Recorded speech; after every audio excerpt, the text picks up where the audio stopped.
I know it happened earlier to you than to me.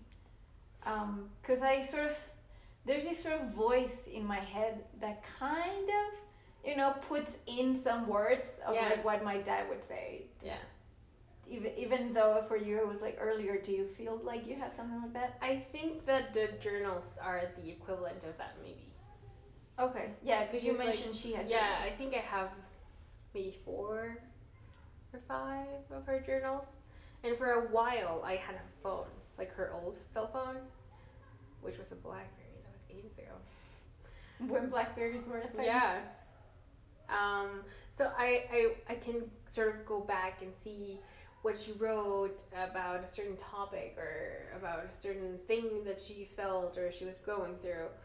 And so that's sort of like a guide, or like maybe it was a guide when I was younger and now it's more like a reference sort of thing. Or like, okay, I'm not alone. She had this experience that sort of resembles my own, Like, I think there's one where she was saying something about like the moving out sort of thing, like moving away from parents. Yeah.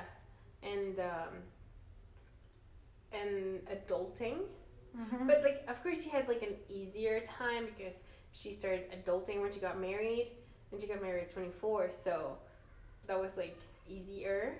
Yeah, but I mean, faster. Plus I there is a difference, I believe, between that time and this time, plus doing it married as alone, Yeah, so there's like some reference points. And there's also times when I think there's a lot of stuff she taught me that is still there. Like, I don't know if I can pinpoint, like things exactly, but maybe one is like the always doing your best thing. Okay. Because she was always a bitch about being lazy, I feel like parents are very into that. Yeah, so when I did something, I had to do it properly. Right. I mean, that's a good lesson. Yeah. And then she would also, it was really funny that after she divorced from my dad and everything, I know that she went out, like she had an actual boyfriend with, I think, 4 guys. I think I remember 4 guys. And so I also sort of learned indirectly from her that thing of like detaching yourself from people and from concepts. And like, one of my cousins is very much into the idea of like, oh, you're one true love and the guy that you will marry and stay with for 80 years sort of thing. And with her, I felt like, you can meet different people and each person will give you something different. And then along those sort of lines, there's this thing that she copied. She didn't write it, but she had it on her Facebook, I think, or something. Which that actually, that helped me a lot around the time that she died, because it was a note or something, a text that was like, for a reason, a season, or a lifetime. Oh, I remember that. That is like such a thing of yours. Yeah, and so it says that people come into your life for either a reason, a season, or a lifetime, right? And so if it's a reason, they come and they teach you something and then they go away. And then if it's for a season, well, they will be for a while. They'll be there with you, but then they might have to go away, And they also will teach you something, but it was just for like a shorter period of time. And then there's the lifetime people that, will always be there. So, yeah. Did she distract you? No, she didn't. It was more like it allowed me to take a break. Okay, that's good. So within this line of the lessons or things that you've taken with you from her, what are other, not only just like lessons of like how to live life, but maybe quirky stuff, you know what I mean? Like little things you get from her that you want to keep. I hate you so much. I would know what it's like what your experience is. Well, I get this thing a lot that people that know me, like, how parents have friends and then they're like, oh, I know you when you were a kid, and you're so old now, that sort of thing. When I find people like that, they're like, oh my god, you look so much like your mom. That's cute. And so I'm like, thank you. And she has had, that's a weird thing that I never know how to say, 2 brothers. Like she was the little kid, so the eldest, the middle, and her. And the middle uncle, always, every time I see him, probably, it's like, your eyes are so much like your mom's. That seems so sweet. And yeah, there's like definitely a sweet component to it, but there's also like a nostalgic sort of component that I'm like, yeah. What's the thought there? I don't think there's a thought, it's more like an emotion, that like a nameless, maybe. Oh, okay. Emotion, probably. That's interesting. I would have thought categorize it. that it would be something like, I wish I could see them and see me in them, or something along those lines. Not so much. Jesus. Okay. But it's just like a feeling of nostalgia. Yeah.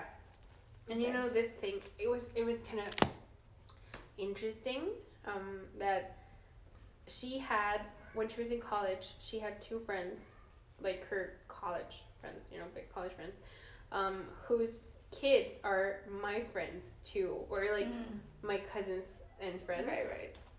And so when I'm with my godmother or with my other friends' parents, they're always like, oh yeah, your mom used to do this, and like they have photos and memories and stuff. So that's always like, it's really cool, but sometimes it's also like, I get emotional at the same time, so I don't like getting emotional. Like, you don't? No, like this, I don't like it. What is it about it? I don't know, because it's a vulnerability thing.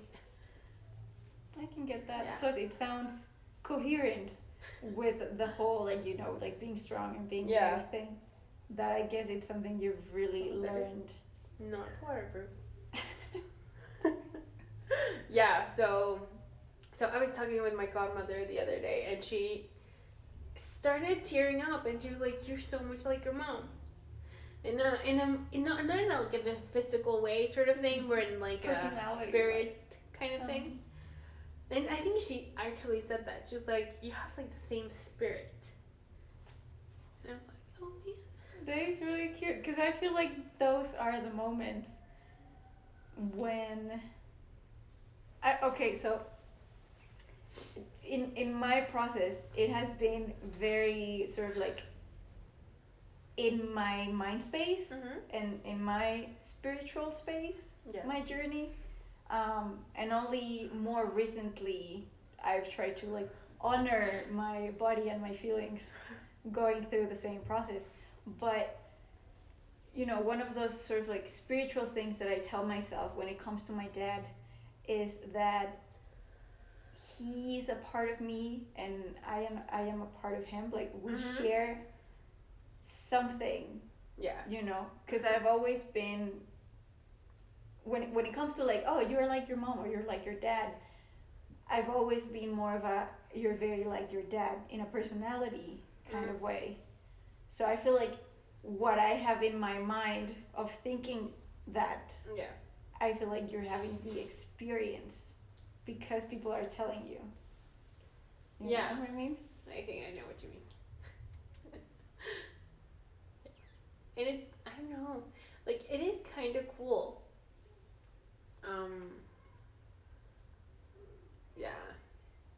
Cool and emotional.